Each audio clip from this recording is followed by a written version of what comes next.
저는 지난 한 주간 동안 총 3회에 걸쳐서 코를 깊숙이 찔러가며 코비드 검사를 했으나 네게티브가 계속 나왔고요.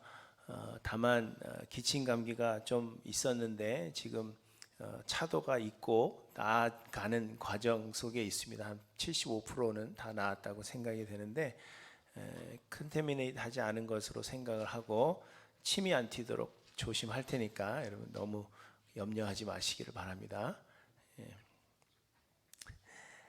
하나님께서 세상을 창조하시고 아담과 하와를 만드셨을 때 하나님은 사람을 하나님의 형상으로 창조하셨습니다. 하나님께서 만드신 피조물들 중에서 하나님의 형상으로 창조된 것은 우리 사람들 외에는 없습니다. 그런데 하나님의 형상으로 창조하셨다 하는 이 말씀의 의미에 대해서 여러 의견들이 있지만 무엇보다도 하나님이 영이신 것처럼 우리를 영적인 존재로 창조하셨다는 것입니다. 하나님은 흙으로 사람을 빚어 만드셨지만 그 코에 생기를 불어넣으사 영적인 존재가 되게 하셨습니다. 그리고 이는 영이신 하나님과 교제할 수 있도록 만드신 것입니다. 하나님은 영이시기 때문에 영적인 존재들만이 이 하나님과 교제할 수 있기 때문입니다. 그래서 하나님은 사람을 영적인 존재들로 창조하신 것입니다. 그러나 아담이 범죄했습니다. 하나님은 아담에게 동산에 있는 모든 나무의 실과를 마음껏 먹되 동산 중앙에 있는 선악을 알게 하는 나무의 실과는 먹지 말라 하셨습니다. 그 실과를 먹는 날에는 정령 죽으리라 그렇게 말씀하신 것입니다. 하나님께서 동산 중앙에 선악을 알게 하는 나무를 두신 것은 하나님께서 아담을 위해서 모든 것을 창조하셨고 아담에게 모든 것을 누릴 수 있는 그러한 자유를 주셨음에도 불구하고 그럼에도 아담이 순종해야만 하는 주인이 계시다는 것, 아담이 순종해야 하는 절대적 주권자가 계시다 하는 사실을 인지하도록 하시기 위함이었습니다. 하지만 안타깝게도 아담은 선악과를 먹었습니다. 왜냐하면 아담은 스스로 자기의 인생의 주인이 되기를 원했기 때문입니다. 하나님과의 교제라는 것은, 우리가 하나님과 교제한다는 것은 사람으로 하여금 사람답게 살게 하고 하나님의 선하고 완전하신 뜻대로 인도하심을 받게 하시는 하나님의 은혜입니다. 우리는 하나님의 이러한 은혜로 사는 것입니다. 그러나 아담은 하나님의 교제가, 하나님과의 그 교제가 마치 하나님께 묶여서 아무것도 할 수 없는 자유함이 없는 존재가 된 것으로 생각했습니다. 그래서 아담은 하나님과 같이 되기를 기대하며 선악과를 먹었는데 그 결과는 하나님과 같이 된 것이 아니라 먹으면 정령 죽으리라 하신 하나님의 말씀대로 죽게 된 것입니다. 곧 영으로 죽어서 더 이상 하나님과의 교제가 불가능하게 되었고 육체의 죽음을 피할 수 없게 되었으며 하나님의 영원한 형벌을 받는 영원한 죽음을 맞이하게 된 것입니다. 그리고 그 이후로 아담의 후손으로 태어나는 모든 사람들은 이처럼 하나님과의 교제가 단절된 채 곧 영으로 죽은 상태에서 세상에 오게 되는 것입니다. 그리고는 세상을 살다가 육체의 죽음을 맞이하게 될 것이고 또 영원한 죽음을 맞게 될 것입니다. 성경은 이렇게 하나님과의 그 교제가 단절된 상태, 곧 영적으로 죽어있는 그 상태를 가리켜서 죄라고 말하는 것입니다. 요한일서 3장 4절에서 요한은 죄는 무법이라, 법이 없는 것이다. 곧 하나님이 그 마음에 없어서 하나님과 교제하지 못하는 그 상태가 죄라 그렇게 말하고 있는 것입니다. 그래서 세상 모든 사람들이 죄인이요 의인은 없나니 한 사람도 없다고 말씀하십니다. 죄를 범해서 죄인이 되는 것이 아니라 하나님과의 교제가 단절된 죄인이기 때문에 죄를 범하지 않을 수 없는 것입니다. 그래서 세상의 모든 사람들은 죄 가운데 나서 죄악 중에 살다가 그리고 하나님의 심판을 받게 되는 것입니다. 성경은 한 번 죽는 것은 사람에게 정해진 것이고 그 후에는 심판이 있으리라, 그렇게 말씀하고 있습니다. 세상의 모든 사람들은 영원한 형벌을 받을 운명에 처해 있는 것입니다. 그러나 우리를 사랑하시는 하나님은 구원을 계획하셨습니다. 하나님은 우리가 죄인이지만 그래도 우리를 구원하시기를 작정하셨다는 것입니다. 하지만 안타깝게도 사람들은 모두 영으로 죽은 상태이기 때문에 스스로를 구원할 능력이 없습니다. 죽은 사람에게는 아무런 능력이 없기 때문입니다. 사람들은 율법을 지켜 행함으로 하나님의 마음을 살 수 있을 것이라고 생각하고 그래서 율법을 지켜 행하고자 노력합니다. 그러나 하나님의 의의 기준이라는 것, 하나님께서 너희가 의를 행하면 너희를 구원하겠다 하는 하나님의 그 의의 기준은 너무나도 높은 반면에 죽은 영으로 죽은 우리 사람들은 아무런 능력이 없습니다. 그래서 성경은 율법의 행위로 그의 앞에 의롭다 하심을 얻을 육체가 없다, 그렇게 말씀하고 있는 것입니다. 하나님이 세워놓으신 의의 기준은 너무 높은데 우리는 다 영으로 죽어 있기 때문에 그 의의 기준에 이를 수 없기 때문입니다. 또한 하나님은 선악과를 먹는 날에는 정령 죽으리라 하셨습니다. 그래서 죄의 삭은 사망이고 죽음으로만 그 죄값을 치를 수가 있습니다. 하나님께서 죽음으로만 그 죄값을 치를 수 있다라고 정하셨기 때문입니다. 그러나 여러분, 우리의 죽음은 끝이요 영원한 형벌을 의미하는 것입니다. 그래서 우리 자신의 죽음으로는 내가 죽으면 죄값을 치를 수는 있지만 구원을 얻게 하지는 못하는 것입니다. 우리의 선한 행위들이 구원의 공로가 될 수 없는 또 하나의 이유가 바로 이것입니다. 우리는 죽음으로만 우리의 죄값을 치를 수 있기 때문입니다. 그러므로 우리가 구원을 얻는 것은 나 대신에 누군가가 죽음으로 우리의 죄값을 대신해야만 가능한 것입니다. 하지만 말씀드린 대로 세상의 모든 사람들이 우리와 동일한 죄인입니다. 그렇기 때문에 세상의 그 누구도 우리를 대신할 수가 없습니다. 세상의 그 누구가 죽는다면 이는 자기의 죄 때문에 죽는 것이고 자기의 죄값을 치를 뿐입니다. 그래서 하나님은 구약시대에 동물을 제사함으로 그 죄값을 대신하게 하셨습니다. 이스라엘 백성들은 죄를 범할 때마다 그리고 하나님 앞에 나올 때마다 자신들의 죄를 대속할 제물을 하나님께 드려야만 했습니다. 이스라엘의 모든 남자들은 적어도 1년에 한 번씩 하나님 앞에 나와야 했고 이를 어길 경우에는 이스라엘의 그 총회에서 끊어질 수가 있었습니다. 그래서 이스라엘의 모든 남자들은 1년에 한 번 이상씩 꼭 하나님 앞에 나아갔고 그때마다 대속 제물을 하나님 앞에 드렸던 것입니다. 그러나 여러분, 이 동물의 가치는 사람의 죄를 영원히 속죄할 만큼 그 가치가 되지 못합니다. 여러분, 어떤 동물이 여러분의 목숨을 대신할 수 있다고 생각하십니까? 요즘은 반려동물 키우시는 분들 굉장히 많죠. 어떤 분들은 그 반려동물의 부모이기를 자청하시는 그런 분들도 물론 많이 있지만 반려동물을 위해서 목숨을 내놓지는 않을 것입니다. 그렇죠? 강아지 보면서 엄마가 맛있는 거 줄게 뭐 이렇게 얘기하잖아요. 엄마라 그러잖아요. 그렇지만 그 강아지를 위해서 목숨을 내놓으시겠습니까? 혹은 그 강아지의 죽음이 여러분의 목숨을 대신할 가치가 있다고 생각하십니까? 우리가 아무리 동물을 좋아해도 사람의 가치와 동일하지는 않은 것입니다. 그래서 히브리서 10장에 보시면 율법은 장차 올 좋은 일의 그림자일 뿐이요 참 형상이 아니므로 해마다 늘 드리는 같은 제사로는 나아오는 자들을 언제나 온전하게 할 수 없느니라, 이렇게 말씀하십니다. 또한 황소와 염소의 피가 능히 죄를 없이 하지 못함이라, 이렇게도 말씀하십니다.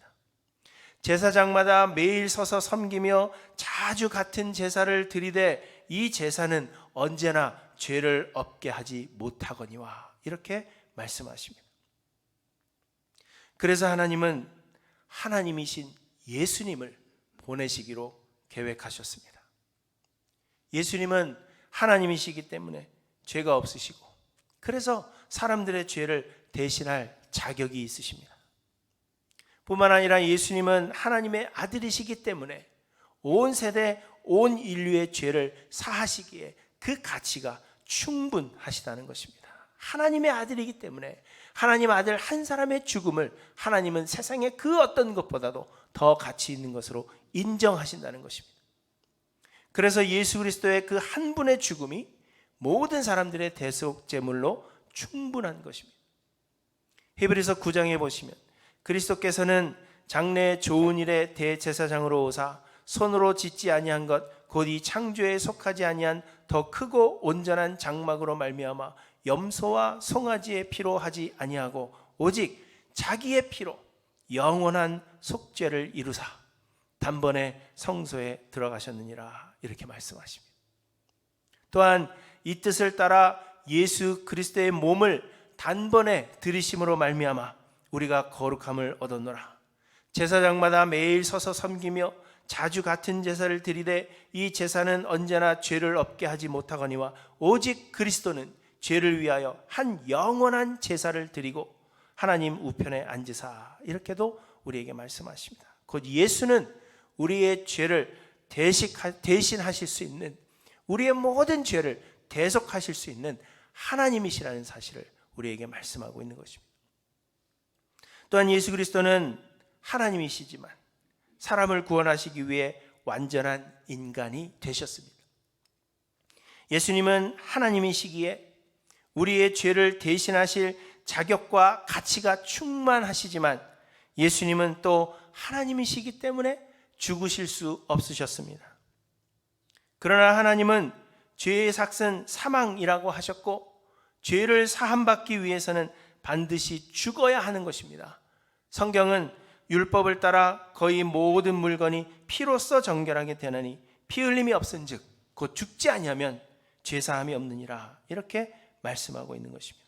그래서 예수는 하나님이시지만 완전한 사람이 되어 세상에 오셨다는 것입니다.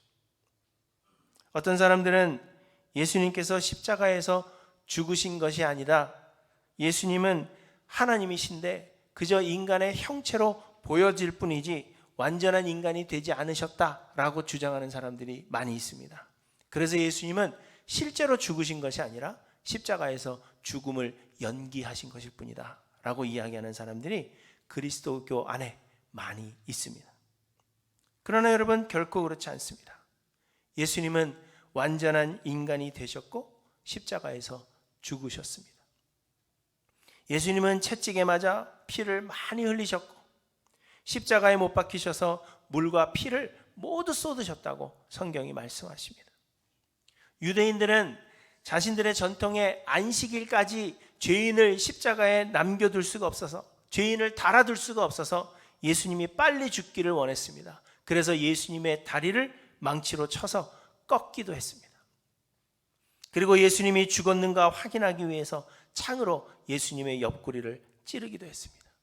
예수님은 이렇게 완전한 인간이 되사 십자가에서 죽으셨습니다. 우리의 죄의 대속 제물이 되시기 위해서입니다. 예수님은 인간이 되시기 위해 세상에 오셨지만 하나님으로서의 그 신성을 유지하시기 위해 처녀의 몸에서 나셨습니다. 만약 예수님께서 요셉과 마리아의 부부관계를 통해서 나셨다면 예수님은 그저 우리와 동일한 사람일 뿐입니다. 우리의 죄를 대속하실 수 없습니다. 그래서 예수님은 성령으로 잉태되사 동정녀의 몸에서 나셔서 하나님으로서의 신성을 유지하신 것입니다. 그러나 예수님은 하나님으로서의 능력과 권능을 버리시고 완전한 인간이 되시기 위해 30년을 목수의 아들로 사셨습니다. 그 이후에 성령에 이끌려 광야로 가셔서 완전한 인간이 되셨다 하는 마귀에게서의 시험을 받으셨습니다. 마귀는 예수님을 시험할 때 항상 먼저 이야기합니다. 내가 만일 하나님의 아들이거든, 하나님의 아들로서의 그 권능을 계속 가지고 있으라는 것이죠. 그러나 예수님은 하나님으로서의 그 권능을 행하지 아니하시고 완전한 인간이 되사 하나님께 온전히 모든 것을 맡기셨습니다. 그렇게 예수님은 우리를 구원하시기 위해서 하나님이시면서도 완전한 사람이 되신 것입니다. 여러분, 우리는 이 예수 그리스도에 대한 바른 이해와 인식이 우리에게 필요합니다. 쉽게 말하면 예수 그리스도는 우리의 눈에 보기에는 분명히 사람이 되셨지만, 그러나 예수가 사람이 아니라 하나님이시라는 사실을 분명히 인식해야 한다는 것입니다. 그러나 대부분의 사람들은 예수 그리스도를 하나님으로 인식하지 않습니다. 다만 예수 그리스도는 보통 사람들보다는 좀 뛰어난 능력을 가진 분이라 그렇게 인정하지만 우리와 같은 사람일 것이다 라고 예수님을 대하는 것입니다. 그렇기 때문에 예수님께서 말씀하시는 모든 것들을 이해할 수가 없고 예수님을 이상한 사람으로 여길 수밖에 없는 것입니다. 예수님은 하나님으로서 하늘의 일들을 말씀하시고 하나님께서 계획하신 영적인 일들에 대해서 말씀하시는데, 우리는 세상의 일들을 그리고 육적인 것들로 예수님의 하시는 말씀을 이해하려고 하기 때문에 이해할 수가 없는 것입니다. 여러분, 오늘 본문을 보시면 유대인들이 예수님께 말합니다. 우리가 너를 사마리아 사람이라 또는 귀신이 들렸다 하는 말이 옳지 아니하냐, 이렇게 이야기합니다. 예수님을 사마리아 사람이다, 귀신이 들렸다라고 말하는 것은 당시 유대인들이 할 수 있는 최고의 경멸적인 표현입니다. 유대인들은 사마리아인들을 무시했습니다. 이스라엘이 아수르에 의해서 멸망한 뒤에 아수르의 왕은 민족 혼합 정책을 폈습니다. 이스라엘이라는 그 정체성을 말살하기 위해서 자신들이 점령한 다른 민족들을 이 이스라엘 안으로, 사마리아 안으로 들어와서 살게 했습니다. 그래서 그곳에 남아있던 이스라엘 사람들과 여러 다른 민족의 사람들이 통혼하여서 혼혈 민족을 이루게 된 것입니다. 그래서 유대인들은 이 사마리아인들이 순수한 이스라엘 혈통이 아닌 혼혈 민족이다 하는 그러한 이유로 사마리아인들을 경멸했습니다. 그래서 유대인들이 예수님을 사마리아인이다 라고 말한 것은 예수님을 무시하고 경멸한 그러한 표현입니다. 또 예수님께 귀신이 들렸다 라고 말하는 것, 이것은 설명이 필요가 없는 것입니다. 그런데 여러분, 유대인들이 이렇게 예수님을 경멸하는 표현을 한 것은 유대인들이 예수님의 하나님 되심을 인정하지 않았기 때문입니다. 오늘 본문까지 이어지는 예수님과 유대인들 사이의 이 설전은 예수님께서 초막절에 성전에 올라가심으로부터 시작되었다고 말씀드렸습니다. 예수님은 자신이 영원한 생수의 근원이 되심을 말씀하시면서 누구든지 목마르거든 내게로 와서 마시라. 나를 믿는 자는 성경의 이름과 같이 그 배에서 생수의 강이 흘러나오리라, 이렇게 선포하셨습니다.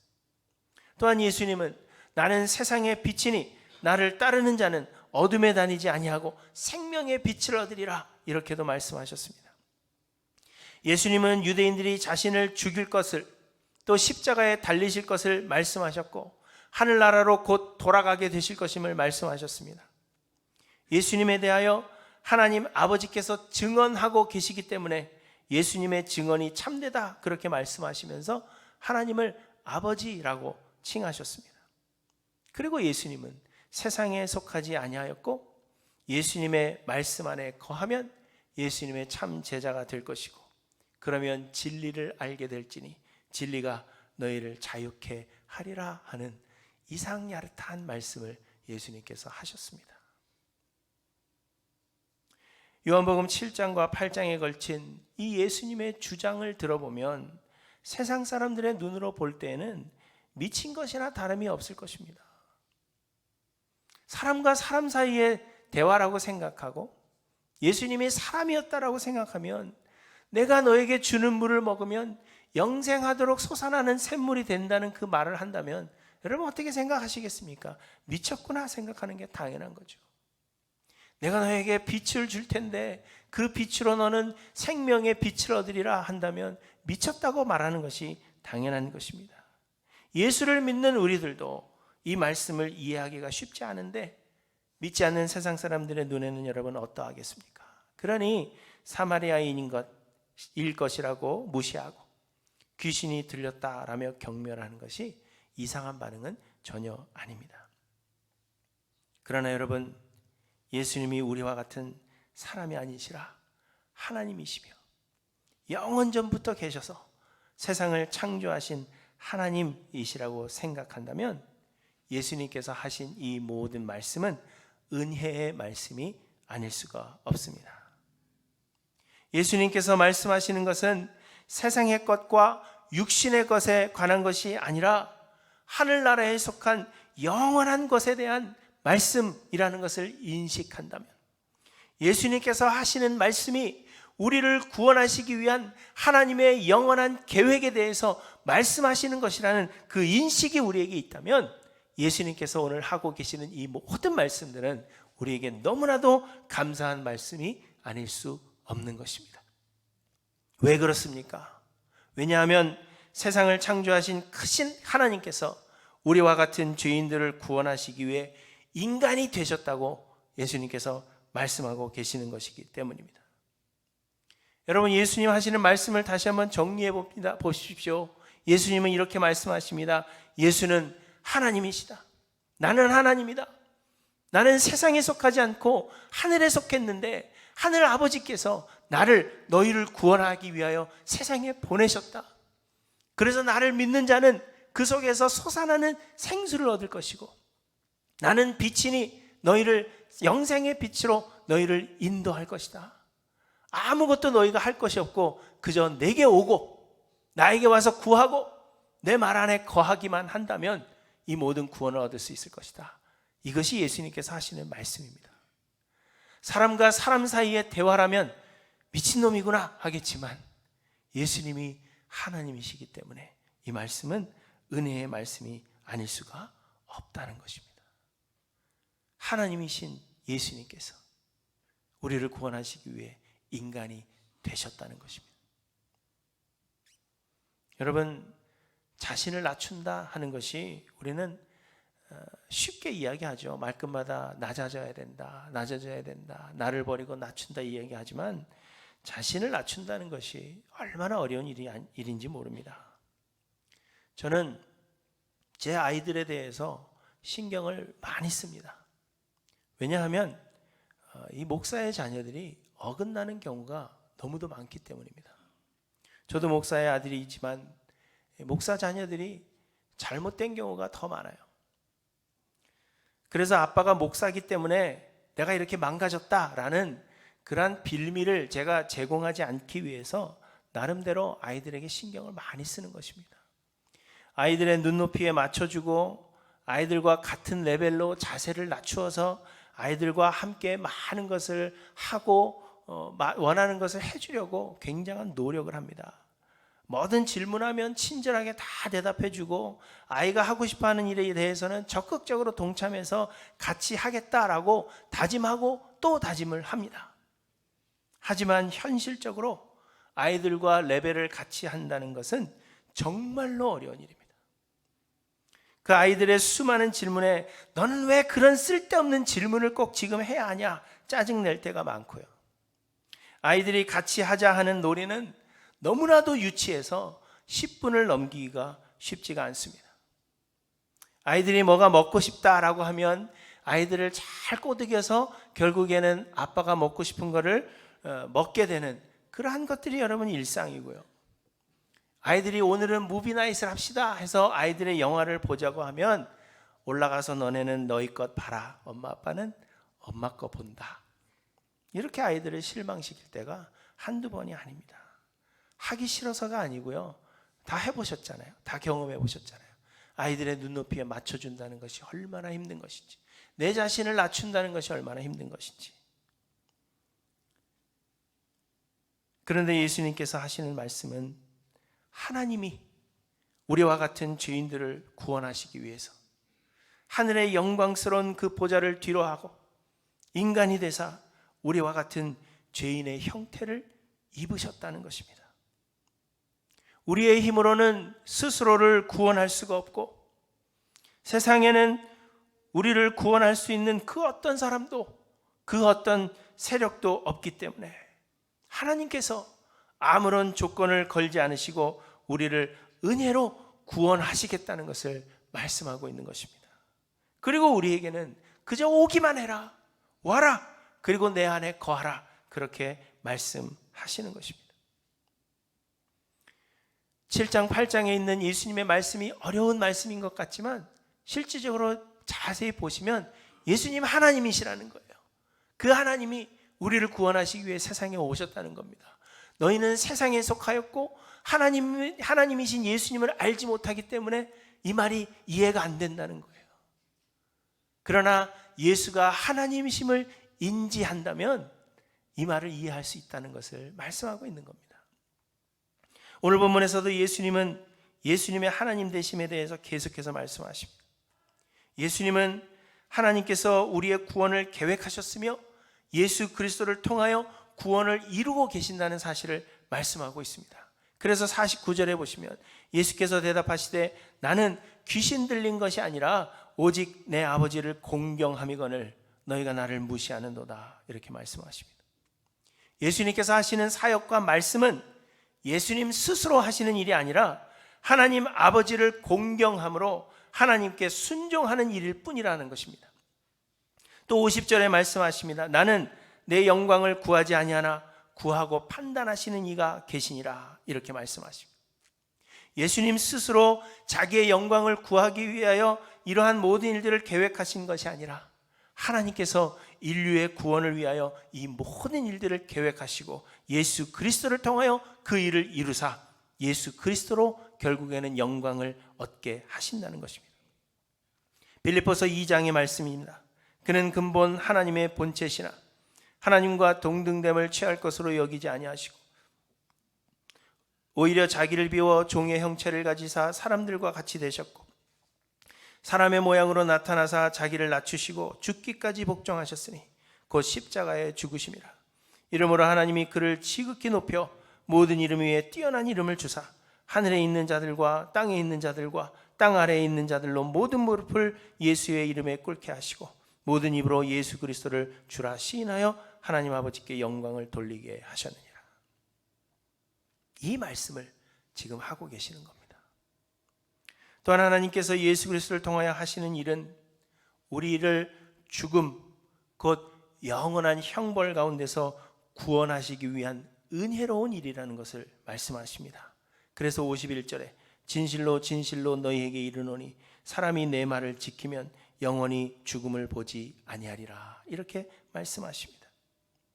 하나님께서 예수를 세상에 보내신 것은 이미 심판을 받아 죽음 가운데 있는 우리들을 구원하사 영벌을 받지 아니하고 영생을 누리게 하시려는 하나님의 크신 은혜라는 것입니다. 그럼에도 예수님의 이 말씀을 들은 유대인들은 지금 내가 귀신 들린 줄을 아노라. 아브라함과 선지자들도 죽었거늘 내 말은 사람이 내 말을 지키면 영원히 죽음을 맛보지 아니하리라 하니 너는 이미 죽은 우리 조상 아브라함보다 크냐? 이렇게 질문하고 있는 것입니다.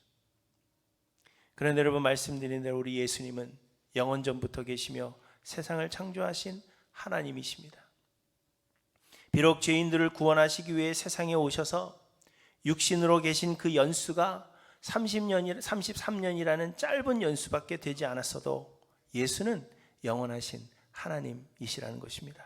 그래서 예수님은 너희 조상 아브라함은 나의 볼 때를 즐거워하다가 보고 기뻐하였느니라, 이렇게 말씀하고 있습니다. 아브라함은 예수님께서 세상에 오시기 전 수천 년 전의 사람입니다. 그러나 아브라함은 믿음으로 장차 오실 그리스도를 바라보다가 죽었습니다. 그런데 예수님 오시기 전 수천 년 전에 죽은 사람이 예수님의 때 볼 것을 즐거워하다가 보고 기뻐하였다, 이렇게 말씀하고 있는 것입니다. 이 말은 무슨 이야기예요? 아브라함이 수천 년 전에 죽었지만, 그러나 육체로는 죽었지만, 그러나 아브라함은 예수 그리스도를 믿음으로 영원히 죽음을 보지 아니하였고 그래서 지금 하늘나라에서 예수님께서 하시는 이 사역을 보며 기뻐하고 있다는 것을 말씀하고 있는 것입니다. 예수님으로 인하여 아브라함은 죽음을 보지 않았다는 것을 이야기하고 있는 것입니다. 또한 예수님은 아브라함이 나기 전부터 내가 있느니라 이렇게 말씀하셨습니다. 여기서도 내가 있느니라 하는 이 말은 I am입니다. 하나님의 이름을 이야기할 때 I am whom I am 이렇게 말씀하셨던 것처럼 예수님은 I am이라는 하나님이시라는 이름을 말씀하심으로 예수는 영원한 하나님이심을 말씀하고 있는 것입니다. 그래서 유대인들이 그 말을 듣고는 예수님을 죽이고자 돌을 들었다고 말씀하고 있습니다. 그러나 여러분, 말씀드린 대로 예수가 사람이라면 이 모든 말은 이상한 말이 되지만 예수가 하나님이심을 인식하였다면 전혀 문제가 될 것이 없는 은혜로운 말씀을 우리에게 하고 계신다는 것입니다. 예수 그리스도는 영원전부터 계셔서 성부 하나님과 성령 하나님과 함께 세상을 창조하신 영원하신 하나님이십니다. 그런 하나님께서 우리와 같이 가치 없는 죄인들을 구원하시고자 인간이 되어 오셨고, 뿐만 아니라 종의 형체를 입으사 죄인처럼 십자가를 지셨습니다. 예수는 인간 스스로 구원을 이룰 수 없기 때문에 죽음에서 우리를 구원하사 영원한 죽음을 맛보지 않게 하시려고 하나님께서 보내신 그리스도이십니다. 의인을 위하여 죽는 자가 쉽지 않고 선인을 위하여 용감히 죽는 자가 혹 있거니와 예수 그리스도는 죄인을 위해 죽으시려고 오신 영원하신 하나님이 되신다는 것입니다.